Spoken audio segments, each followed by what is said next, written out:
I'm sure you feel, and I include myself in here, that if you achieve a certain goal, if you reach a certain level of financial success, that all your pain, hardship, and struggle will go away. And to that, I would say yes and no. I had my fair share of pain and struggles, both personally and from a business side. One that probably had the biggest impact in my life, and still has to this day, was not seeing my father for 15 years. Not having a father figure through my life, especially in my younger years, was extremely difficult because I did not know how to navigate the real world. I did not know what was right and wrong. And as a result, that impacted me dramatically in trying to figure out who I was, what my identity was, and who I wanted to become. In this video, I want to share 5 steps that I do when I go through hardships and tough times. The first step is focus on what you can control. In life, most things are going to be out of your control, which means stressing or worrying about those things in itself is only going to hold you back as opposed to propelling you forward. Brian Tracy, who is a famous self-development author, said, "You cannot control what happens to you, but you can control your attitude toward what happens to you. And in that, you will be mastering change rather than allowing it to master you." I really like this quote because it resonates with me a lot. The 2 key points that I take from this quote is attitude and mastering change. Because look, when we're going through something difficult, a close one passing away, going through a breakup, a divorce, being made redundant from a job, something traumatic, something difficult, something challenging, something painful, we all need time to process that. We all need some time to just grieve. I completely understand that and I get that. But once that stage is done, once you have gone through that, what happens next? You have 2 paths that people tend to go on. The first is letting this event taking hold of you and you are now stuck in negative emotions, bitterness, anger, frustration, and you cannot move past this. The other is seeing the event for what it is, taking the life lessons, the wisdom that it has given you so you can take that moving forward. A time I had to deal with something that was out of my control was when I was in a long distance relationship. Things were going well and everything was fine, but out of nowhere, she said that this was not going to work, that she can't do this going forward, that it's too difficult for her. And for me, that completely took me by surprise because I thought that everything was fine. You see, I was quite confident in myself. I knew what I wanted. I knew where I wanted to go in life, but I did not expect something to come like this out of nowhere, especially when nothing was wrong. And I was dealing with a lot of strong emotions, anger, frustration, bitterness, trying to understand why this didn't work, trying to understand what was the reasons behind it. And I felt like I didn't have the closure. It felt like the world was crashing down, like your heart was sinking. You know, when you go on a roller coaster and you go down, your heart just goes down. It felt like that. But I then asked myself, what am I doing with these emotions? Yes, I understand you're angry, you're bitter, you're frustrated because nothing you did was wrong and this was just came out of nowhere. But that person has probably moved on with their life and they don't care. And here you are still thinking about it in the past and holding on to things. And I knew that, okay, if I want to go forward, if I want to propel myself, I have to use these emotions. I have to use this heartbreak to my advantage. And that is what I did. And when I was putting my focus and energy solely on the business and really working hard to improve myself as a person, as an individual, both personally and from a business perspective,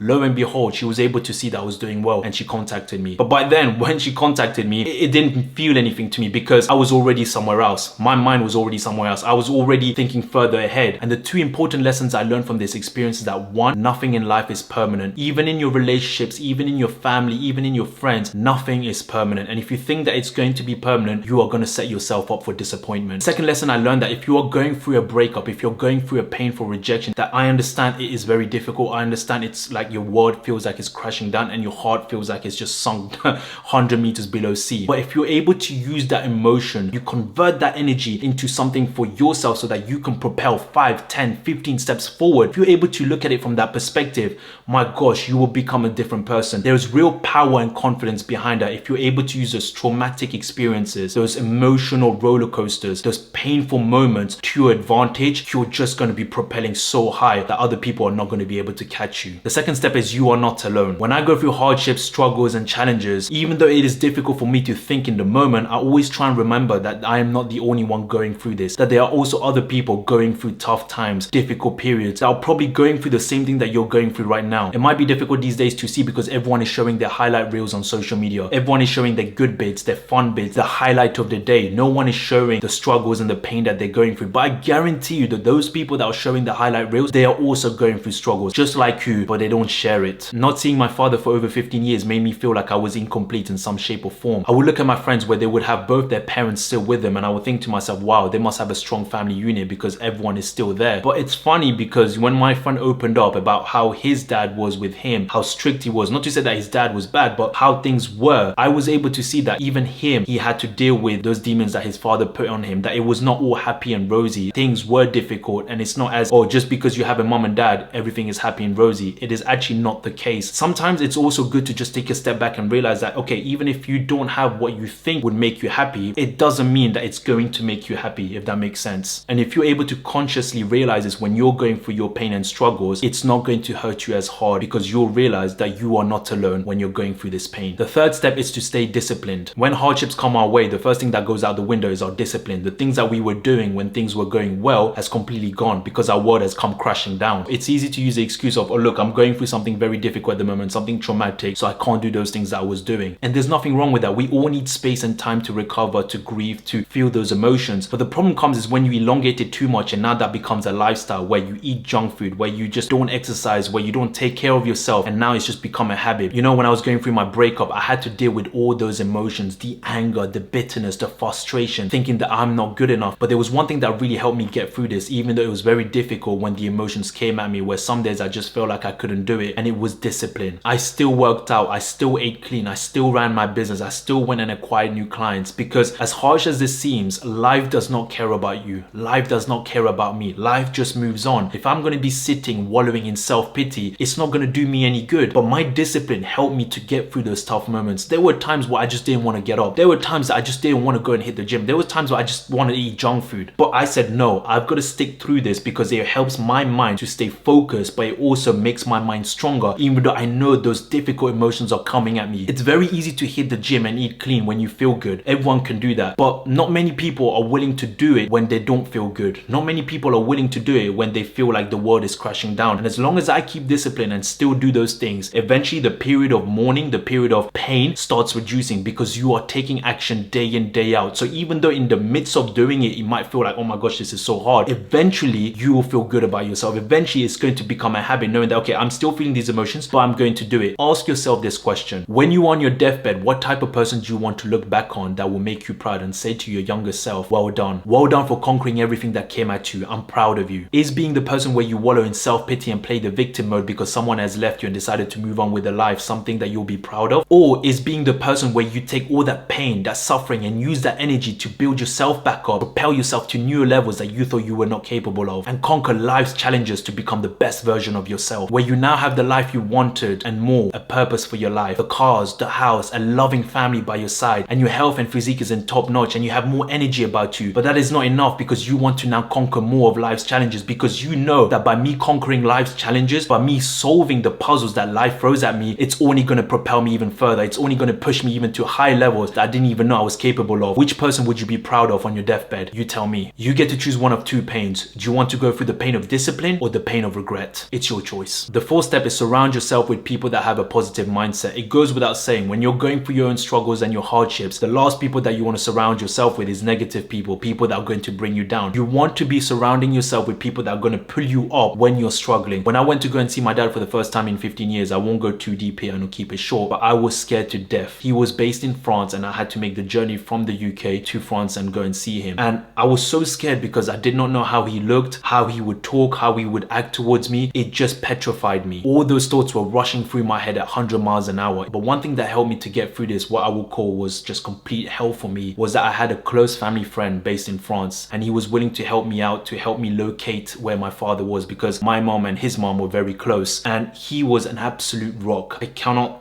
thank him till this day of how much of a rock he was to me, because I was an absolute emotional wreck during that period of time. But him being there by my side, being receptive to my emotions, being calm when I'm just completely all over the place, is something that I'll always remember for the rest of my life. There's so much things that's happened in that day that, like I said, it was an absolute hell for me. Hands down by a mile, that was one of the most difficult days I had to go through in my entire life. It was the most traumatic, painful day I went through. Without him being there, I don't know what would have become. I don't know what I would have done with myself.